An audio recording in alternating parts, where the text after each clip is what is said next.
Greetings, beloved. Greetings, greetings, greetings. I hope that you have had a prosperous and blessed week, that some of the principles that we have talked about in the past episodes have helped you along your spiritual journey.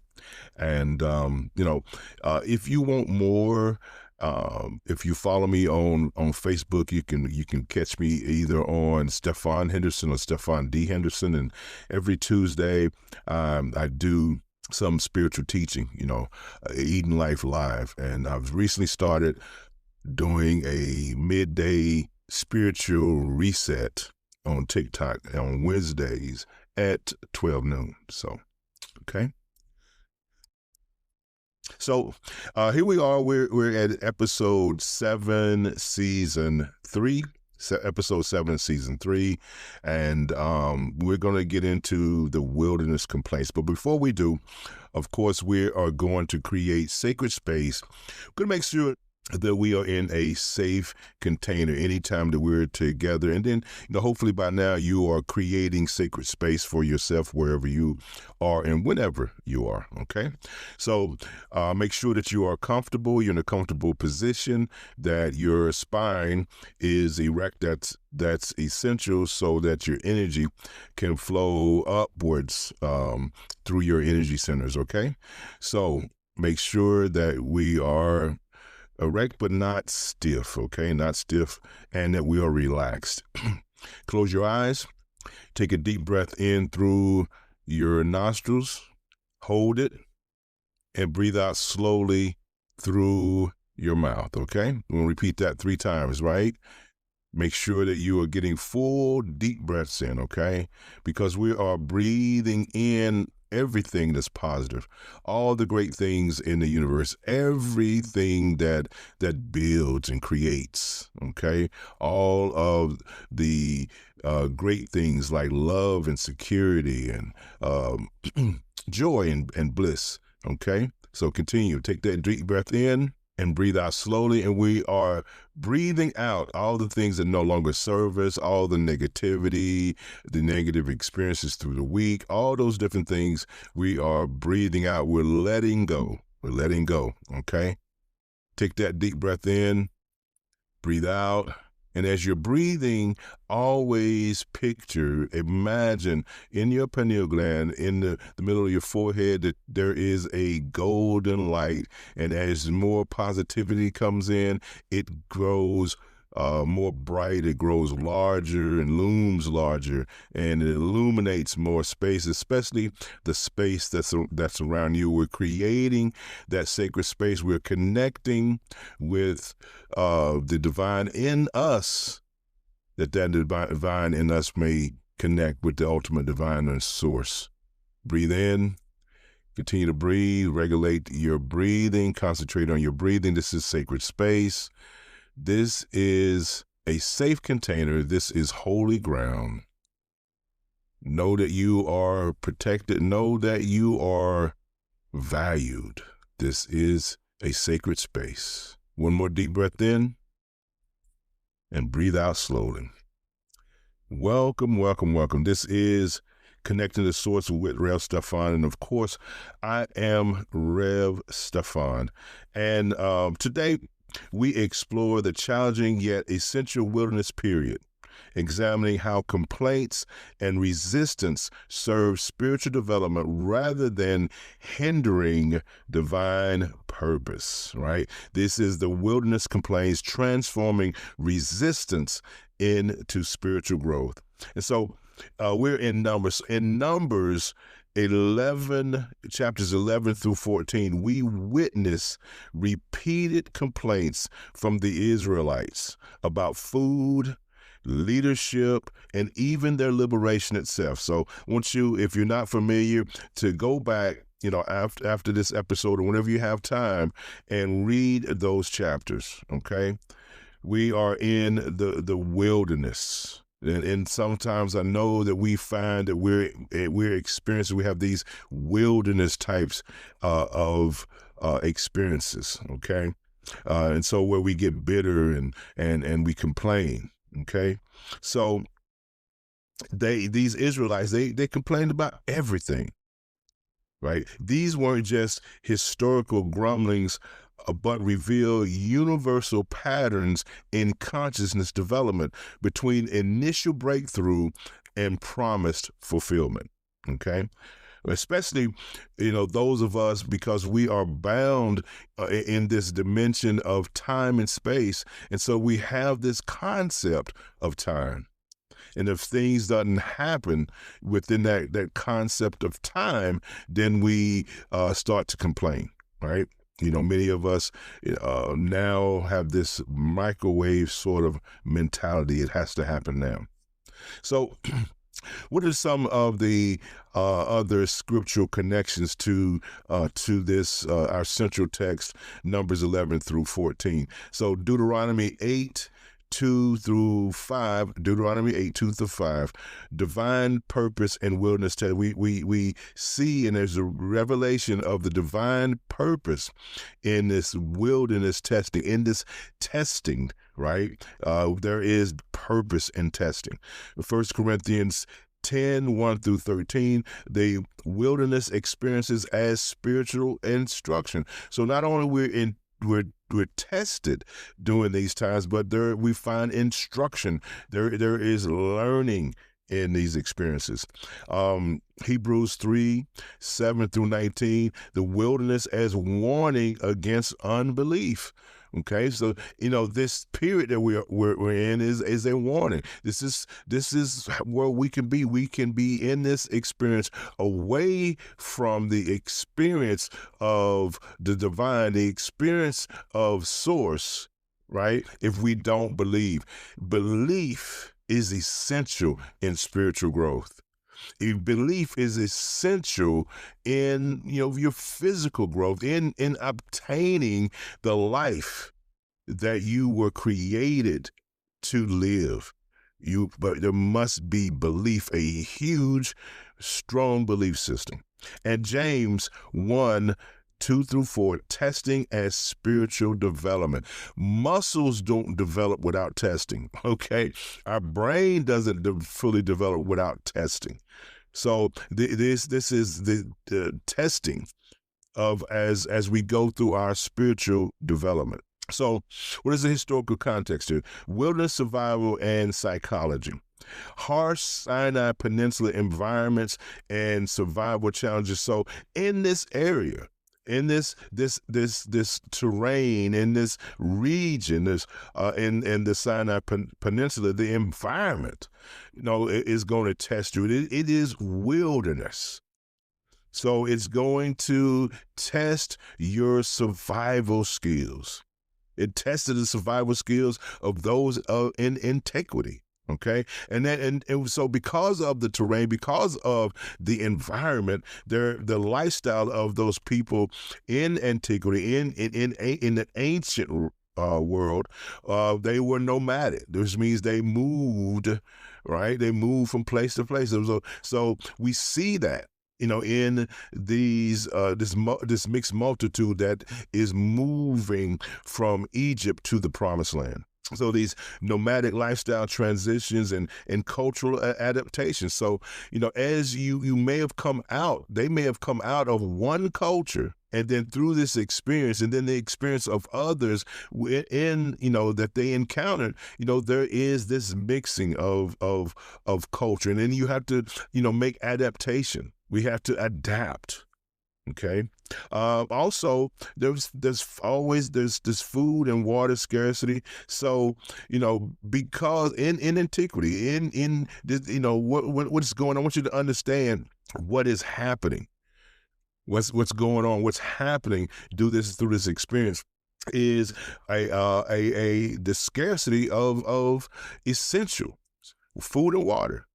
So that creates stress.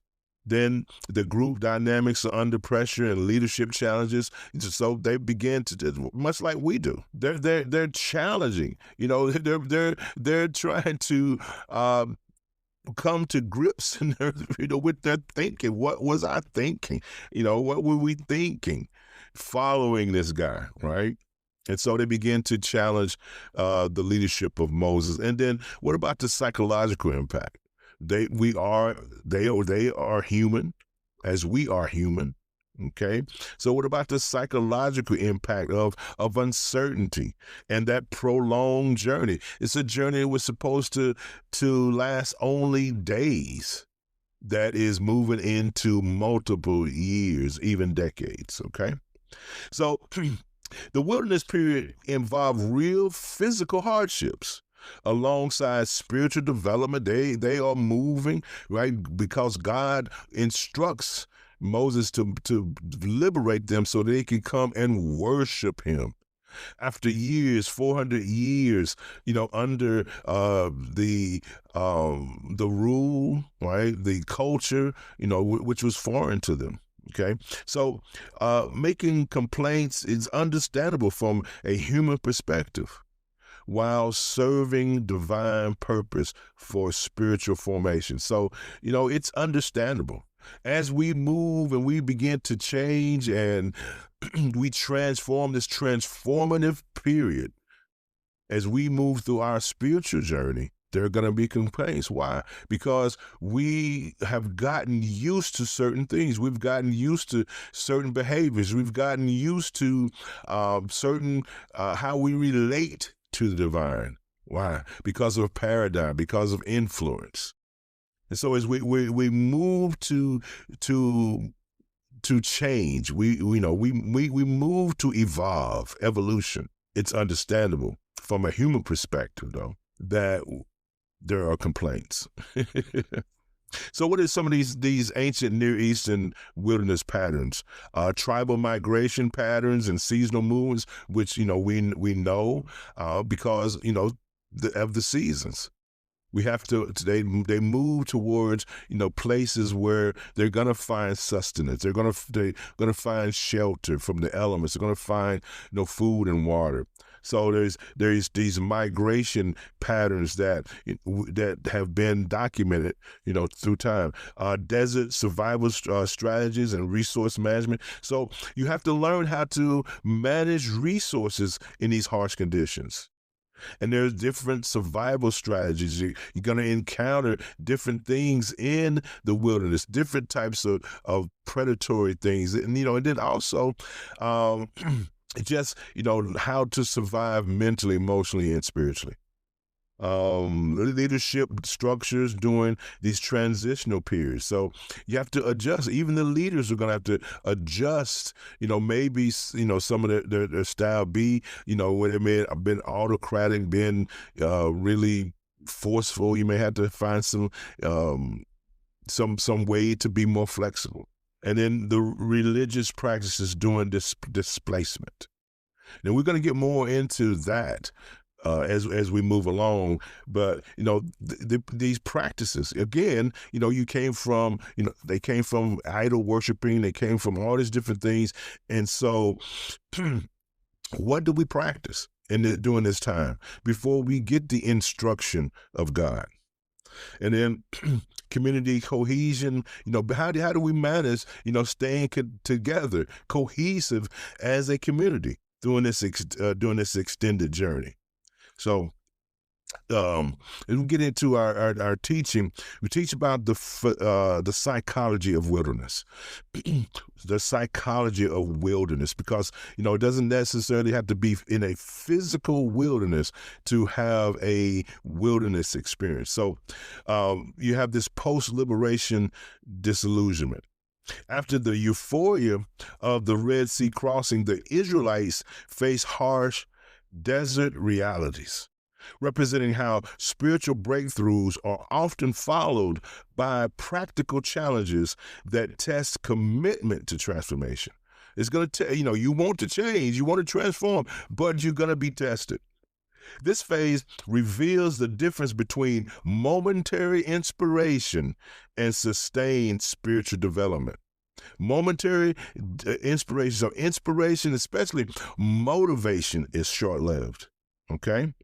Then there's this idolized past syndrome. You go through this thing, where you begin to idolize the past, even though you wanted to escape, even though you wanted to change. Excuse me. Even though your past life wasn't really all that great, you begin to idolize it. It becomes this syndrome, and it begins to move through the congregation, right? They said, we remember the fish we ate in Egypt, the cucumbers, the melons, the leeks, the onions, the garlic.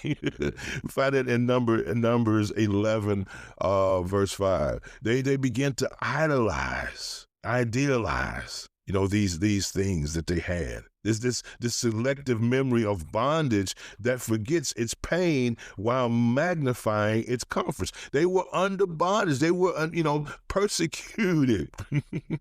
But because this idolized past, we forget the pain and we magnify the comforts.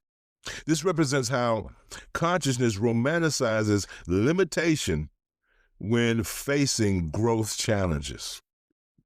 Okay? And then the present moment's dissatisfaction.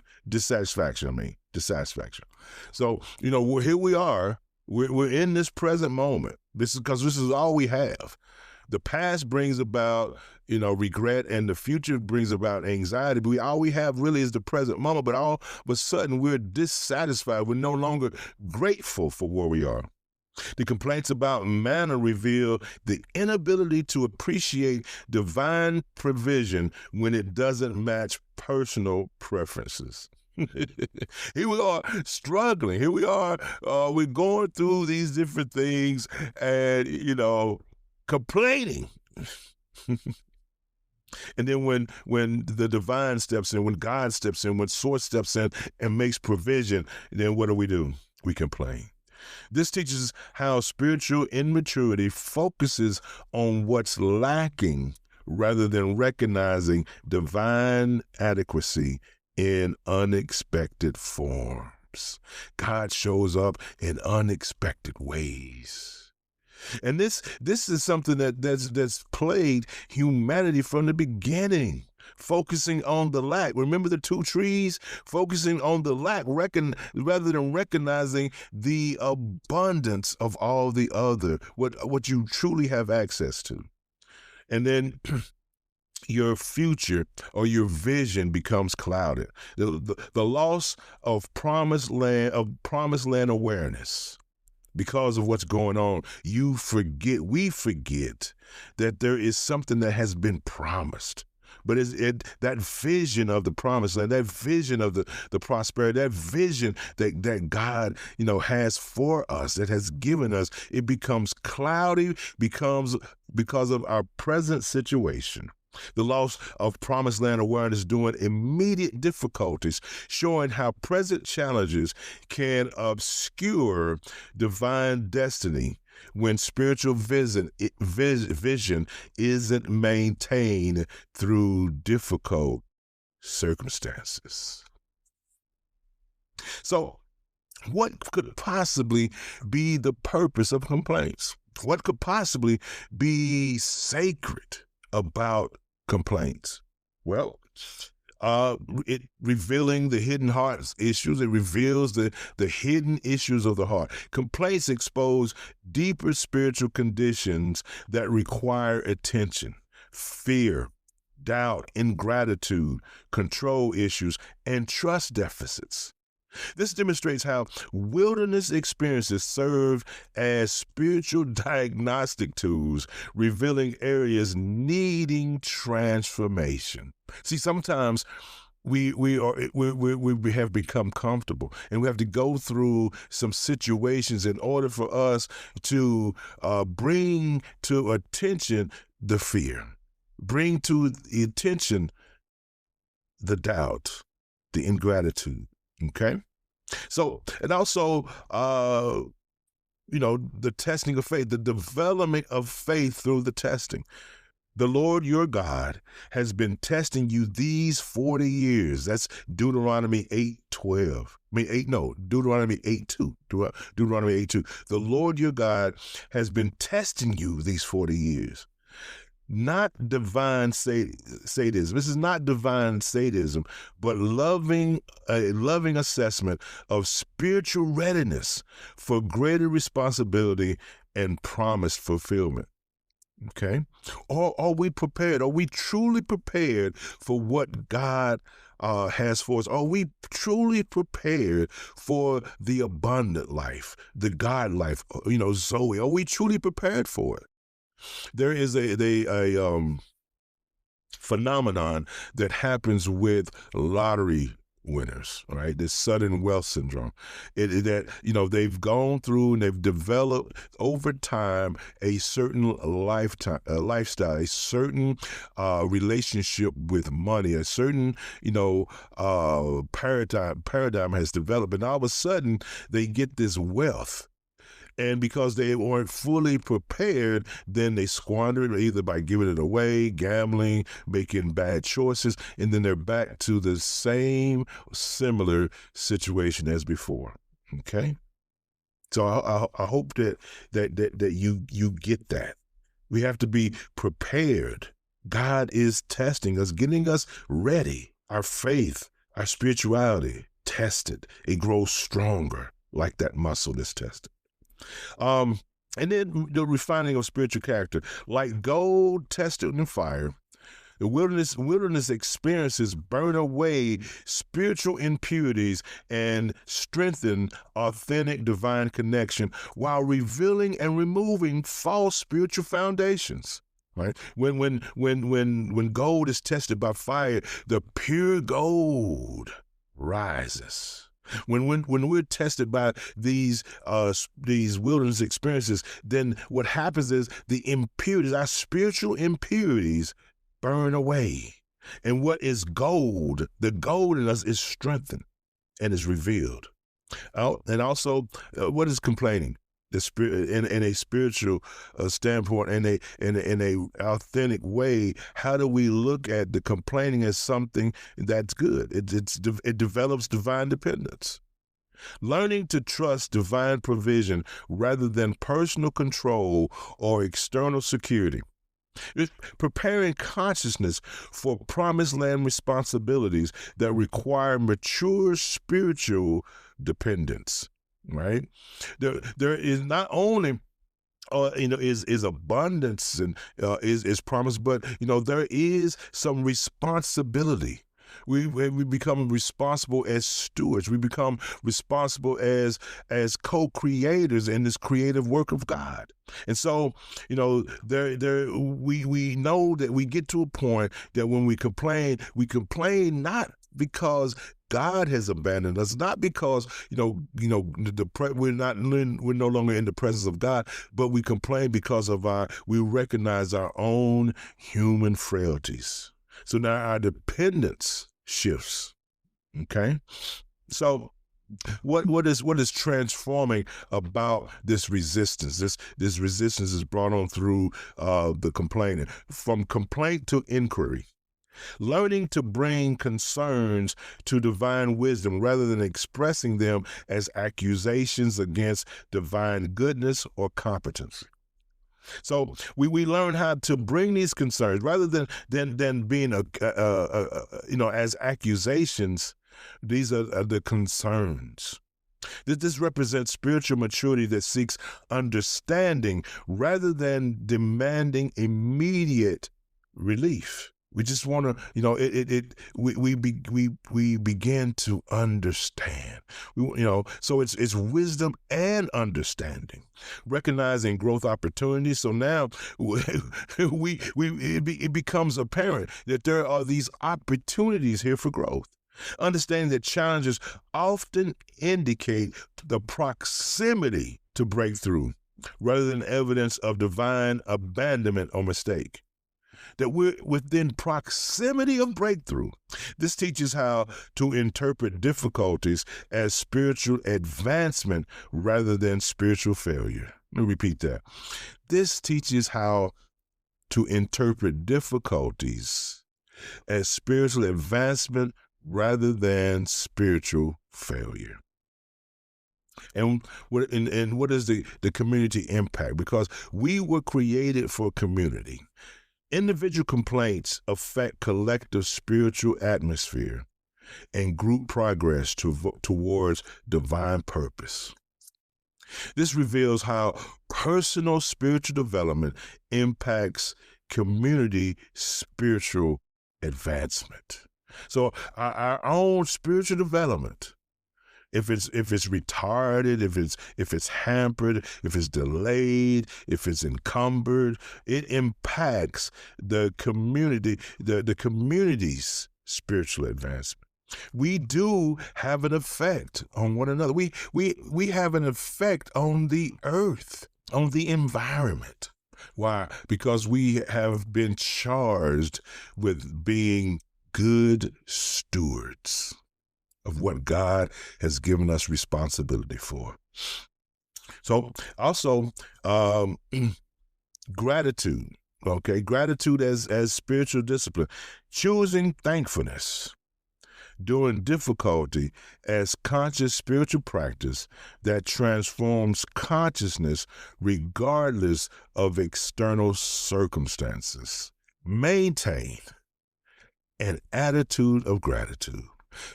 Always be thankful. Wake up with thankfulness. Go to sleep with thankfulness. Even when you're in a wilderness experience, even when you're facing difficulties, be thankful. Maintain an attitude of gratitude. So how do we bring all this into practicality, into practice? Okay. So we develop a complaint transformation exercise. It's an exercise because it has to be developed. Transforming our complaints, converting resistance into spiritual inquiry. Rather than complaining, rather than lashing out, open yourself up to the understanding. Open yourself up to true understanding and wisdom. Learn the lesson.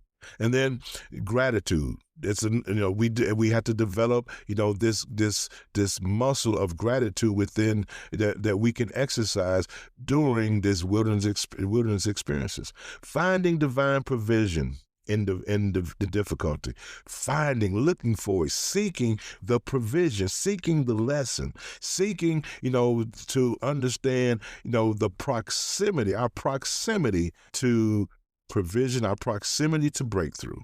And then, be aware of the impact that we have on others, the impact we have on the environment, the negativity, the collective negativity of the group impacts the community, impacts the city, impacts the state, impacts the nation.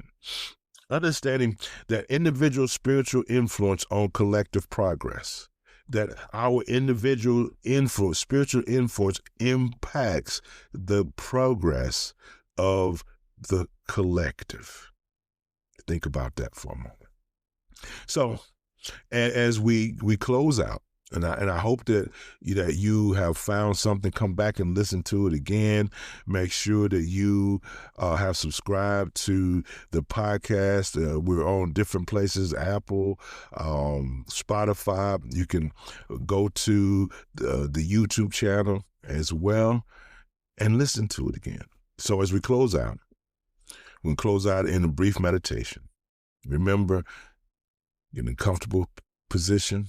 Relaxed, concentrate on your breathing, open up that third eye, just where our true divine connection is. Remember, pineal means face of God. Breathe in, take a deep breath in, hold it, exhale, blow it out.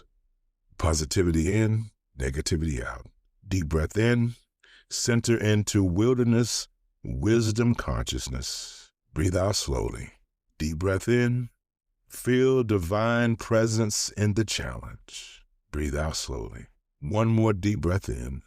Transform complaint into curious inquiry and experience growth through resistance. Breathe out slowly.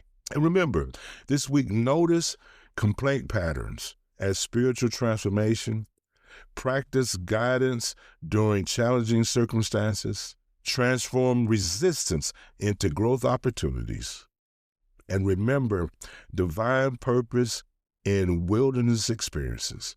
That even though you're in a wilderness experience and you think it's just you, recognize and remember that source is there with you. There is a divine presence. God has not forsaken you. So until next week, remember, wilderness experiences serve spiritual development.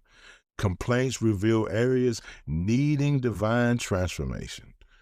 Remember, you're always connected to source. Empower your purpose, embrace your journey, and witness the extraordinary unfold. Peace, love, and light, beloved. Peace, love, and light.